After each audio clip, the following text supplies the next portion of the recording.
inyang'iewe yo mayot, to nitie social accessibility. Dhano yie or ji ok nya twenyo umgi, kuma wachope ni dhano koro ok nya twenyo umgi koyudo ka ng'ato madho nyasore. Chal ka gima ging'iyogo. Ji osechako ng'iyogo. Dibed ni arita bende samoro nyalo bedo ni waseyo jogo kuma bende osebedo ka chiwo arita e pacho kende ahinya ahinya kaluwore kod okang' ma kamano. Nikech kinde ka kinde wayudo kata mana kobila samoro jandhiyo, nyamburko ma samoro ting'o nyasore. Jomoko bende samoro opidhogi e puothegi, dibed ni arita samoro ma bende pok ochwal yo makare. Wapimni. Kinde moko nadhi wuoyo gi nyithi sikul e sekondari. Mane gweng' moro Nairobi ka. Neno day school. To kane wawuoyo gi nyithindo kata jopuonj no kong'eyo,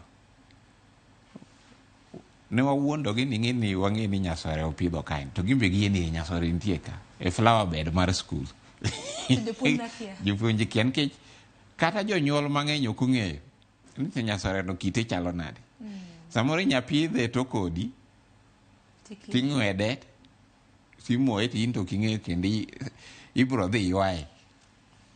Nikech ji kaka ndalo bedo dhi, ji medo ng'iyogi ywayo yedhe kaka mag nyasore kata koto nyasore. Wach moro malit ahinya. Bende ka nang'iyo kata nonro maru ma bende nuchudo chieng'